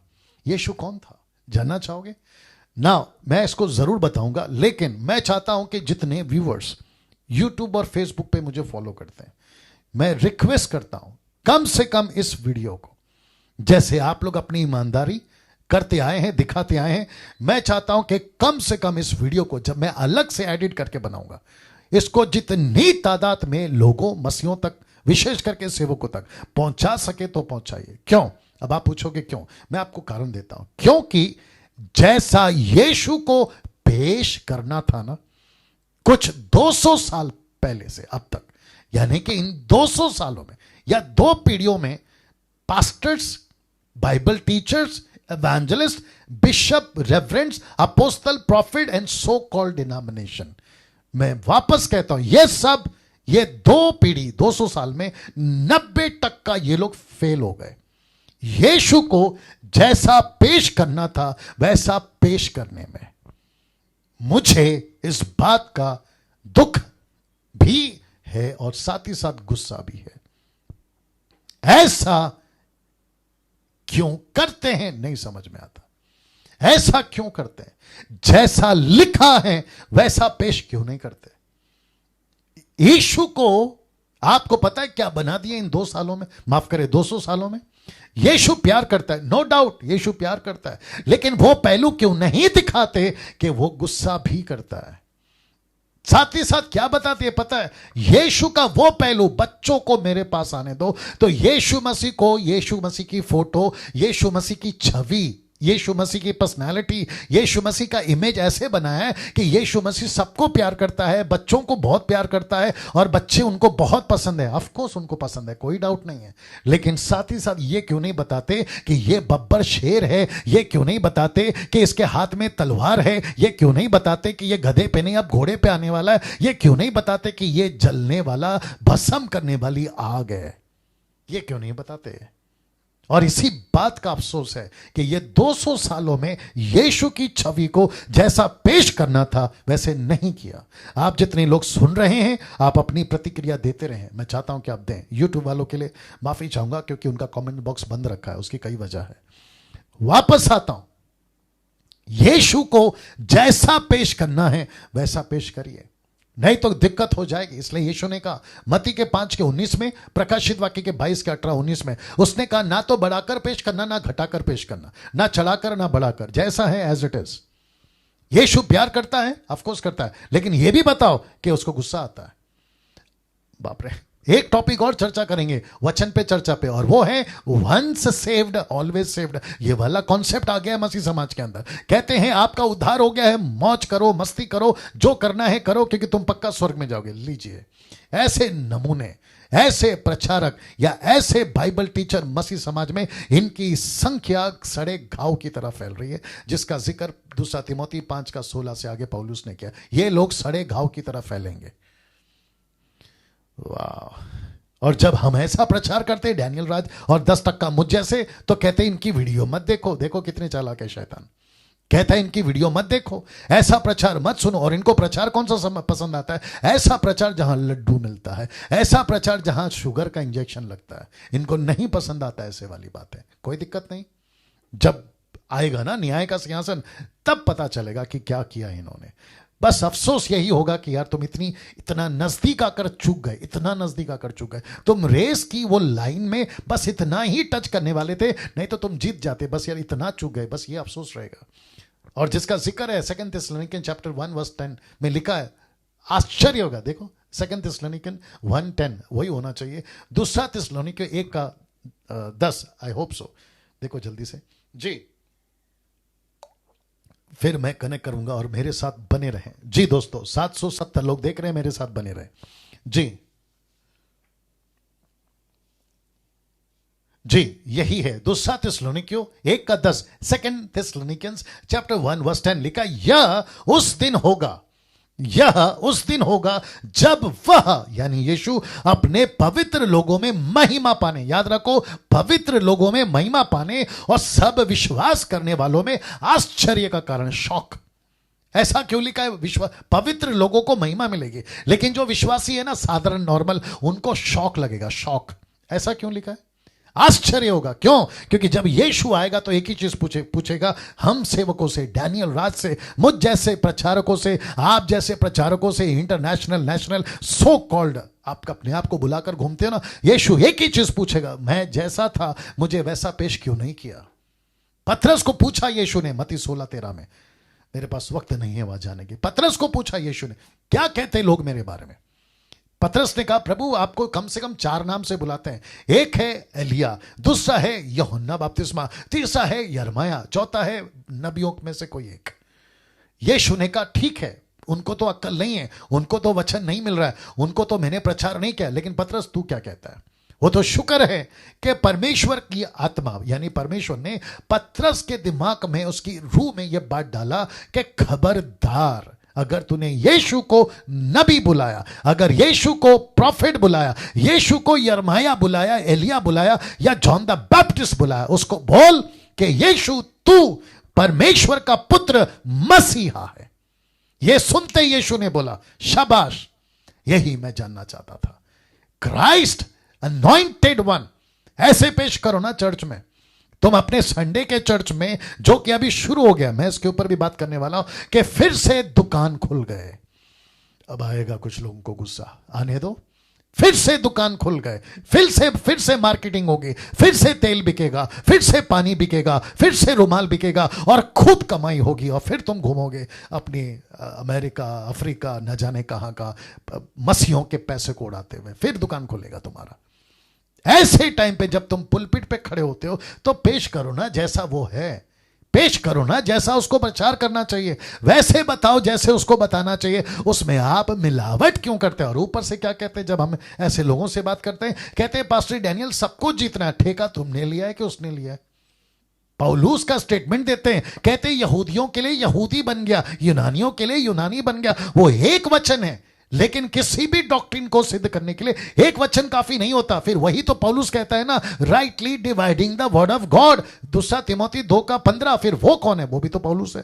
तिमोथी को डांट लगाता है कि वचन में मिलावट मत कर, तीतुस को डांट लगाता है वचन में मिलावट मत कर, कुरिन्थियों की कलीसिया को डांट लगाता है मिलावट मत कर, पतरस को डांट लगाता है वचन में मिलावट मत कर। फिर ये कौन सा पौलुस है? सी दैट हद होती है यार। वचन जैसा है, संडे को तुम नाचते हो तो 2-2 घंटा, ऊपर से तुम्हारी म्यूजिक बजती है 2-2 घंटा, फिर उसके बाद में कलीसिया थक हार कर जब नीचे बैठती है तो तुम्हारा प्रचार का शुरुआत में ही बोलते मैं ज्यादा नहीं बोलूंगा, थोड़ा सा बोलूंगा, आइए बाइबल खोले। मेहरबानी कर रहे हो, मेहरबानी कर रहे हो। अच्छा, आप लोग ये भी बोल सकते कि डैनियल भाई चर्च उनका है, डिनोमिनेशन उनका है, पास्टर उनका है, आपको क्या तकलीफ है? आपको नहीं, बाप को। क्योंकि यहां बात हो रही है यूनिवर्सल चर्च की, यहां बात हो रही है सर्वव्यापी कलीसिया की। हम कैसे अलाउ करें कि यीशु की देह को कोई आ रहा है भेड़िया, वुल्फ और नोच के खा रहा है? हम कैसे चुप बैठे? इसलिए तो यीशु ने कहा ना यूहन्ना 10:12 में कि मजदूर जो है ना वो भेड़िया को देखकर भाग जाता है, लेकिन चरवा नहीं। डैनियल राज और मसीह मंथन चरवा, हम चरवा हैं। हम पैसे के लिए मजदूर नहीं हैं और ना ही हम स्वामी हैं, हम चरवा हैं। यही वजह है कि हमको चिंता है, जैसे पौलुस ने कहा। तो बात करता हूं मैं, यहां पे आता हूं कि यीशु कौन था जब वो पृथ्वी पर आया था। देखना चाहोगे? यीशु खुद यरूशलेम का वो मंदिर था। आप बोलोगे कैसे? आइए बताते हैं। आप बोलोगे कैसे? यीशु खुद जब वो पृथ्वी पर था, वो यरूशलेम था, वो खुद मंदिर था। कैसे साबित होगा पास्टर डैनियल? अभी बताते हैं। प्रकाशित वाक्य 21:22 में जानना चाहोगे क्या लिखा है? लिखा है और मैंने उसमें कोई मंदिर नहीं देखा। कहां? एक ऐसा नगर जिसको कहते हैं यरूशलेम, एक ऐसा नगर जिसको कहते हैं स्वर्ग, एक ऐसा नगर जिसको कहते हैं परमेश्वर का स्थान, जिसका जिक्र यूहन्ना की किताब 14:1 में यीशु ने कहा मेरे पिता के घर में। तो लिखा है वहां कोई मंदिर नहीं देखा। लिखा है क्योंकि सर्वशक्तिमान प्रभु परमेश्वर मेमना उसका मंदिर था। वाओ फिर कहता हूं यीशु कौन था पृथ्वी पर? खुद मंदिर था। वो नमूना, वो मॉडल जो मूसा को दिया था, चलता फिरता 3.5 साल तक इस पृथ्वी पर, मिडल ईस्ट में, बैतलहम में, जॉर्डन में, आपके गलील में 120, उसके बाद 3000 के बीच में, और आज भी चलता फिरता यरूशलेम यीशु खुद वो मंदिर है। इसका जिक्र और इसका सबूत यहां मिलता है। कैसे? एक और रेफरेंस दे रहा हूं, यूहन्ना 1:14। वचन 1 कहता है आदि में वचन था, वचन परमेश्वर के साथ था, वचन परमेश्वर था। लेकिन 14 क्या कहता है? देखिए, वचन देहधारी हुआ, फ्लैश में प्रकट हुआ। कौन सा फ्लैश? मंदिर। ये मंदिर प्रकट हुआ। ऐसा कनेक्शन कभी आपने नहीं देखा होगा। वचन देहधारी हुआ, अनुग्रह और सच्चाई में परिपूर्ण होकर हमारे बीच में डेरा किया, हमारे बीच में डेरा किया। वो वक्त था 40 साल। मूसा के टाइम पे आता था परमेश्वर की उपस्थिति, आती थी परमेश्वर का पवित्र स्थान, लेकिन वो था टेम्पररी, वो था नमूना, वो था मॉडल। लेकिन अब लिखा है मनुष्य के बीच में डेरा किया और हमने उसकी ऐसी महिमा देखी जैसे पिता के एक लौते की महिमा। यीशु कौन है? खुद मंदिर है। यीशु कौन है? खुद स्वर्ग है। यीशु कौन है? खुद यरूशलेम है। और उसने हमको और आपको क्या बनाया? कलीसिया। हम भी मंदिर है। मेरे पास वक्त नहीं है बताने के लिए। पहला कुरिन्थियोस का निकालो, पहला कुरिन्थियोस का 3:16 जल्दी निकालो। पहला कुरिन्थियोस का 3:16। अजीजों मेरे साथ बने रहें, दोस्तों मेरे साथ बने रहें। ऐसा प्रकाशन, ऐसी बातें आपके बीच में रख रहा हूं जी। पहला कुरिन्थियोस 3:16 पौलुस ने क्यों कहा? उसके पीछे मकसद क्या था? उसका मकसद यही था दोस्तों, उसका मकसद यही था, क्या तुम नहीं जानते कि तुम परमेश्वर का मंदिर हो और परमेश्वर का आत्मा तुम में वास करता है? स्टीफन कहता है, प्रेरितों की किताब 7वां अध्याय आई थिंक 57-58 में, वो कहता है कि परमेश्वर हाथ के बनाए हुए घरों में नहीं रहता। हाथ के बनाए हुए घरों में नहीं रहता। कहां गया? हाथ के बनाए हुए घरों में नहीं रहता। स्टीफन ने कहा शास्त्री फरीसियों से, नहीं रहता। मैं भी तो वही कह रहा हूं। हमने जिसको मंदिर बना के रखा है ना, कई तरह के डिनोमिनेशन, नाम नहीं लूंगा, ऐसे बहुत सारे मंदिर, ऐसे माफ करे बिल्डिंग, पत्थर के, ईंट के, लकड़ी के, लोहे के और न जाने क्या क्या, ये नहीं है परमेश्वर का मंदिर। परमेश्वर का मंदिर आप खुद हैं। यीशु जी आप खुद हैं। इसी का तो जिक्र है, देखिए ना, वो खुद मंदिर है। तुम्हें मसीह बसेगा। परमेश्वर कहता है मैं उनमें चलूंगा, उनमें फिरूंगा, वो मेरे लोग होंगे। क्या गजब है दोस्तों, क्या गजब है। क्या कभी ऐसा सोचा था कि यूहन्ना 1:14 कहता है कि उसने डेरा किया? क्या मतलब है इसका? वो हमारे बीच में चला फिरा, हमारे बीच में आया, हमारे बीच में घूमा। हमने उसकी ऐसी महिमा देखी जैसे इकलौते पुत्र की। अब इसको देखिए, मूसा की सेविकाई में परमेश्वर ने बताया था कि कितना पवित्र हूं। कौन? परमेश्वर। कैसा होना चाहिए मेरा मंदिर? उतना ही पवित्रता की मांग करता है। वही परमेश्वर आज भी हम मंदिर से, इफिसियों का 5:26 से 27 में, कि उसके वचन को द्वारा जल के स्नान से शुद्ध करके पवित्र बनाए और उसे एक ऐसी तेजस्वी कलीसिया बनाकर अपने पास खड़ी करे जिसमें ना कलंक, ना झुर्री, ना कोई ऐसी वस्तु हो। ब्रैकेट में मैंने संसार लिखा है, वस्तु मतलब संसार, वरना पवित्र और निर्दोष हो।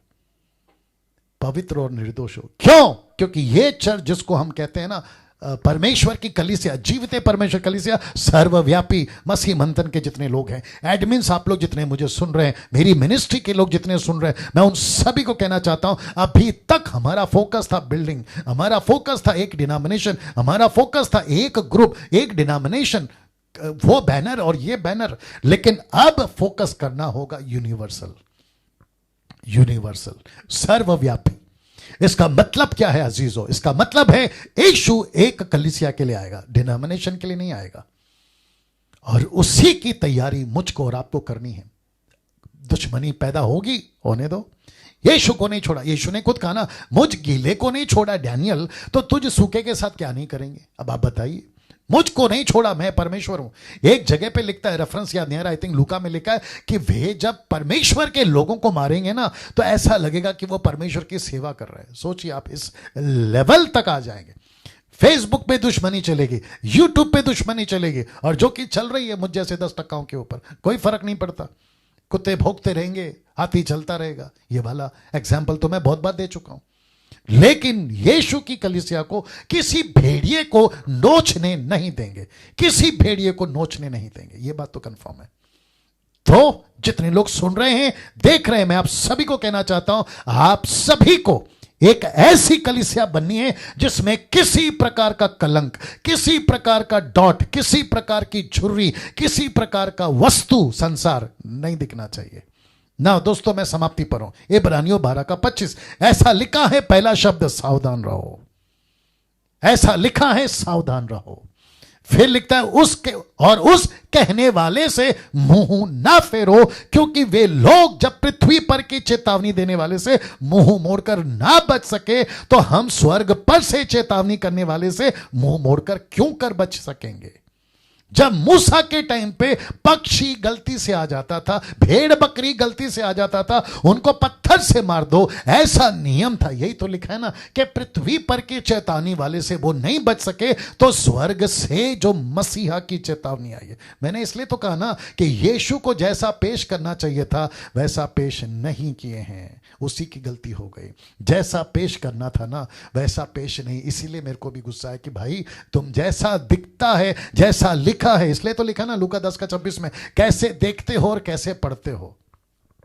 सी दैट यीशु को जैसा पेश करना है दोस्तों वैसा पेश करो। वापस आ रहा हूं उसी वचन पर और फिर मैं देखता हूं कि पवित्र आत्मा हमसे क्या क्या बातें करता है। तो चेतावनी देने वाले से तब नहीं बचे तो अब क्या बचोगे? मसीह को, गुडनेस, मसीह को मजाक में नहीं लेना। तुम पेंटिकॉस्टल है, तुमसे बात कर रहा हूं, कैथलिक वालों तुमसे बात कर रहा हूं, कैरिस्मेटिक तुमसे बात कर रहा हूं, Methodist, CNI, Lutheran Brethren, mainline Brethren, आप जो भी हैं, मसीह को इंडिपेंडेंट, खास करके तुम लोग बेड़ा गर्क करके रखा है, क्योंकि पास्टर को बुलाहट नहीं है, पास्टर बन गया है, किसी प्रकार का कोई कॉलिंग नहीं है, कॉलिंग में चला आया, किसके चक्कर में? या तो फिर पद के चक्कर में या तो पैसे के चक्कर में, किसी प्रकार का। इंडिपेंडेंट वालों ने, जिनका कोई मेंटर का मतलब है उनको किसी की नहीं सुनना है, बोला मैं, इसको कहते हैं खुला सांड। ये जो रास्ते पे देखा होगा ना आपने, जब पहला वो जब छोटा होता है ना तो उसका कोई चरवा होता है, उसको पालता है, उसको चलाता है, लेकिन जैसे ही बड़ा हो जाता है ना तो वो उसके आदि नहीं रहना चाहता, रस्सी तोड़कर भाग जाता है, उसको कहते हैं खुला सांड।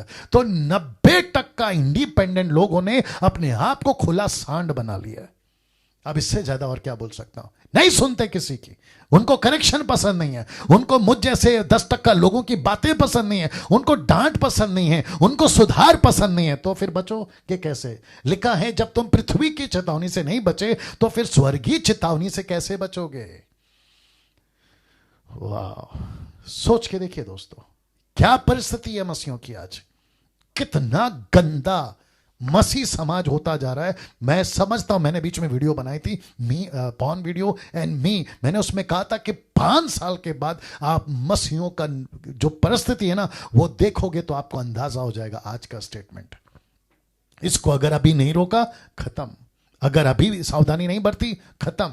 जितने लोग मुझे फॉलो करते हैं यूट्यूब और फेसबुक के ऊपर, मैं आप सभी को कहना चाहता हूं, बी अवेयर, बी केयरफुल। इसलिए तो लिखा है सावधान रहो, सावधान रहो। ये आदमी क्यों चिल्लाते रहता है हर वीडियो में? कुछ लोग कहते हैं कि डैनियल भाई आपका प्रचार बहुत अच्छा है, लेकिन आप गुस्से में बात करते हैं। आप बताइए, आप, तुम्हारा बच्चा 20 साल का हो गया है, उसको अभी तक ABCD नहीं आ रही है, फिर भी उसको दूध और चॉकलेट खिलाओगे, डंडा नहीं उठाओगे? और इसी के गलती के चलते तो 20 साल का घोड़ा हो गया और उसको अभी तक ABCD नहीं आ रही है। वही तो बसियत की बात है। पौलुस भी तो डांट लगाता था ना, यीशु ने तो अच्छा खासा कोड़ा बनाकर, आगे आप समझदार हैं। लिखा है पृथ्वी की चेतावनी से नहीं बचे तो स्वर्ग की चेतावनी से कैसे बचेंगे? ना इसको देखिए 10:26 से 27 में, क्योंकि सच्चाई की पहचान प्राप्त करने के बाद यदि हम जानबूझकर पाप करते रहे तो पापों के लिए फिर कोई बलिदान बाकी नहीं, हाँ, दंड का एक भयानक बाट जोना और आग का ज्वलन बाकी है जो विरोधियों को भस्म कर देगी। यह विरोधी कौन है आपको जानना? ये विरोधी कौन है? इसमें पास्टर है, इसमें बाइबल टीचर है, इसमें बाइबल प्रीचर है, इसमें इंटरनेशनल प्रीचर है, नेशनल प्रीचर है, इसमें देश का विदेश का, अमीर गरीब, वो सब सेवक है जो मत्ती का 7:21 से 23 तक का जिक्र किया है। यीशु कहता है उन विरोधियों को मैं भस्म कर दूंगा जो जानबूझकर पाप करते रहते हैं। Can you believe this? मैं फिर कह रहा हूं, मजाक में नहीं लेना यीशु को। तुम 6 तार की गिटार बजाकर 2-2 घंटा वर्शिप करते हो ना, तुमको लगता है कि तुमने बहुत बड़ा तीर मार दिया, बहुत बड़ा गढ़ जीत लिया, लेकिन यीशु कहता है कि बेटा 6 तार की गिटार के बाद में जो तू सैटरडे से संडे और मंडे से सैटरडे तक तू जो बाहर हरकतें करता है, फिर उसका क्या? ऐसा लिखा है कि मैं विरोधियों को भस्म कर दूंगा। माय गुडनेस, तुम जो पैसे के लालची बन गए हो, तुम जो पद के लालची बन गए हो, घमंड और पाप तुम्हारे जीवन में बस गया, ऐसों को प्रभु कहता है मैं विरोधियों को भस्म कर दूंगा। क्या ऐसा प्रचार 200 साल में कितना % हो रहा है बताइए? मैंने इसलिए कहा ना, ये 200 साल में बेड़ा गर्क हुआ है। और जो आज बड़ा बड़ा नाम, अपने नाम के पहले डॉक्टर, अपने नाम के पहले रेवरेंड, अपने नाम के पहले बिशप, अपने नाम के पहले अपोस्टल एंड प्रॉफिट डाल के घूमते हैं ना, उनसे पूछे कि सर आप लोगों का प्रचार का तरीका क्या है? ऐसों से मैं बात करना चाहता हूं, आपका प्रचार का तरीका क्या है? क्या खिला रहे हो तुम चर्च को? तुमने चर्च के लोगों को डायबिटीज बना दिया है। डायबिटीज का पेशेंट बना दिया। जब देखो मीठा खिलाओ, जब देखो मोटिवेशनल प्रीचिंग, जब देखो ब्लेसिंग प्रीचिंग। कभी ये बात भी तो बताओ कि अगर कोई जानबूझकर पाप करेगा, जानबूझकर पॉर्न वीडियो देखेगा, जानबूझकर girlfriend boyfriend affair, extra marital affair, जानबूझकर पैसे का लालच, मूर्ति पूजा और सांसारिक बातों में बढ़ेगा, तो लिखता है कि विरोधियों को भस्म कर दूंगा। ये वही परमेश्वर है जो तुमको बचा सकता है, ये वही परमेश्वर है जो तुमको मार सकता है। और कैसे लिखा है, भस्म कर दूंगा, ऐसे चुटकियों में। इसलिए तो बताए थे ना कि फिरौन को उसने कहा कि बेटा मैं तो तुझे कब का खत्म कर देता, लेकिन तुझे बचाकर रखा है ताकि मेरी सामर्थ्य दिखाऊं। वैसे है परमेश्वर। इब्रानियों किताब उसका 8 का 10 का 28 से 29 में क्या लिखा देखो, जबकि मूसा की व्यवस्था का ना मानने वाला 2 या 3 जनों की गवाही पर, जरा शब्द पे ध्यान दीजिएगा, लिखा है बिना दया के मार डाला जाता था। विदाउट मर्सी, किसी प्रकार का कोई दया नहीं होता था। उसको सीधा पत्थर से मार दो, बीच में खड़ा करो, मार दो। यीशु के पास लेकर आए थे मत्ती का, यूहन्ना की किताब उसका 8वां अध्याय में, वे बेचार औरत को कहा कि इसको लिखा है मूसा ने पत्थर से मारो, तो यीशु ने कहा ठीक है मारो पत्थर से, लेकिन पहला पत्थर वो उठाए जिसने कोई पाप नहीं किया। और हम सभी जानते हैं कि यीशु तक भी वो सिस्टम चला कि अगर कोई गलत करता है तो पत्थर से मार दो। इसलिए लिखा है कि बिना दया के मार डाला जाता था। तो सोच लो, लिखा है ना, तो लिखा है कि सोच लो कि वह कितने, और भी ये वह कौन है। वापस कहूंगा, कोई पास्टर हो सकता है, मुझ जैसा कोई बाइबल टीचर हो सकता है, प्रीचर हो सकता है, वर्शिपर हो सकता है, एवेंजलिस्ट हो सकता है, वो दास दासी हो सकता है जो दारू पीता है, नशा करता है, ब्याज पे पैसा लेता है, उल्टी सीधे हरकतें करता है। कहता है कि सोच लो कि वो कितने और भी भारी दंड के योग्य ठहरेगा जिसने परमेश्वर के पुत्र को पांव से रौंदा। यहूदा इस्करियोत ने तो 30 चांदी के सिक्के में बेचा। हारून ने तो गाय का बछड़ा बनाया। मैं उसके ऊपर आऊंगा जब मंगलवार से शुरू करूंगा। गाय का बछड़ा, एक वक्त था गाय का बछड़ा बाहर था, लेकिन आज परिस्थिति यह है कि गाय का बछड़ा अंदर है। बाहर देखकर कहते पागल है हारून, तूने गाय का बछड़ा बना दिया। ऊपर से परमेश्वर बोलता है उससे गया गुजरा तो तू है, वो तो बाहर था, लेकिन तूने अंदर, अपने दिल के अंदर गाय का बछड़ा बना के रखा है। 24/7 तू उसकी पूजा करता है। सोच के देखिए दोस्तों, लिखा है जो परमेश्वर के पुत्र को पांव से रौंदता है। मजाक लगता है आपको, इजी लगता है आपको, ऐसा लगता है यार चलता है, यीशु प्यार करता है, यीशु माफ कर देगा। और ऐसी टीचिंग, नाम नहीं लूंगा उसका, एक ऐसी टीचिंग चलती है जो अनुग्रह के ऊपर बहुत बोलता है। पश्चिम देश का आदमी है वो। अनुग्रह, ग्रेस, अनुग्रह मिला है, अनुग्रह। रोमियो 6 का 1 देना जल्दी से, कहते हैं अनुग्रह मिला, अनुग्रह, ग्रेस ग्रेस ग्रेस। और ऐसे ग्रेस के ऊपर, ऐसे ग्रेस के ऊपर प्रचार करते हैं कि मैं आपको क्या बताऊं। पौलुस कहता है रोमियो उसका 6 का 1 से, the book of Romans chapter 6 verse 1, लिखा है तो हम क्या कहें, क्वेश्चन मार्क। लिखता है तो हम क्या कहें, क्या हम पाप करते रहें कि अनुग्रह बहुत है। इसका मतलब क्या है, अनुग्रह इसलिए नहीं मिला ना कि तुम पाप करते रहो। यही तो बात कर रहा है पौलुस, कह रहा है कि क्या तुम उसको जानबूझकर पाप करके उसको पांव से रौंदोगे।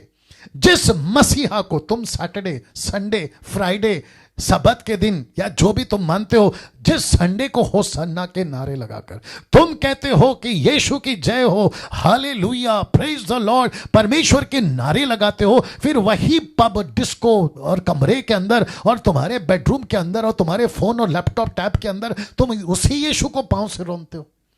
क्या हरकत है भाई, सोच के देखिए। जब तुम शॉपिंग मॉल में घूम रहे होते हो अपनी गर्लफ्रेंड और बॉयफ्रेंड के साथ में और तुम्हारे उल्टे सीधे हरकतों के साथ में, तब तुम परमेश्वर के पुत्र यीशु को पांव से रौंद रहे होते हो। जब तुम ब्याज पे पैसा ले रहे होते ना, तुम लोग सुनो, मैं तुम्हारी बात कर रहा हूं, जब तुम ब्याज पे पैसा ले रहे होते ना, तो तुम यीशु को पांव से रौंद रहे होते हो। जब तुम फोन पे उल्टी सीधी बातें कर रहे होते ना, तो तुम उसको पांव से रौंद रहे होते हो। जब तुम किसी को गालियां दे रहे होते ना, किसी को उल्टी सीधी, तो यीशु को पांव से रौंद रहे होते हो। जब तुम लड़ाई झगड़ा कर रहे होते ना, तो तुम उसको पांव से रौंद रहे होते हो। जब तुम चर्च का पैसा उठाकर तुम अपनी अय्याशी में उड़ा रहे होते हो, तो तुम यीशु को पांव से रौंद रहे होते हो। अब बताइए, क्या वो तुमको बख्श देगा? देखो क्या लिखा है, और वाचा के लहू को जिसके द्वारा वो पवित्र ठहराया गया था, आप पवित्र जाना है और अनुग्रह के आत्मा का अपमान किया है।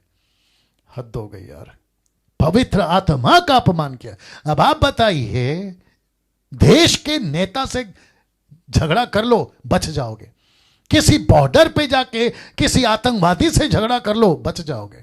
बिजली से झगड़ा कर लो, बिजली तार, बच जाओगे। आग से झगड़ा कर लो, बच जाओगे। सांप से झगड़ा कर लो, बच जाओगे। बब्बर शेर से झगड़ा कर लो, बच जाओगे। लेकिन जिसने, परमेश्वर ने पूरी दुनिया को बनाया, तुम उससे झगड़ा कर कर कैसे बचोगे? तुम्हारी हिम्मत, औकात है? इस परमेश्वर से झगड़ा करने की औकात है? तुम चप्पल नहीं पहनते पुलपिट पे, कहते पुलपिट पवित्र है। जूता नहीं पहनते पुलपिट पे, बोला पुलपिट पवित्र है। सफेद कपड़ा, गले में क्रॉस और ना जाने कौन कौन सी हरकतें करके तुम चर्च के पुलपिट पे पब्लिक को उल्लू बनाते हो कि देखो परमेश्वर कितना पवित्र है। तो मैं ऐसों को पूछना चाहूंगा, जब तुम अपने घर पर होते हो, जब तुम अपने कमरे पे होते हो, तो तब तुमको यह पवित्रता क्यों नहीं दिखाई देती? तब तो तुम मजे से उसको पांव से रौंदते रहते हो।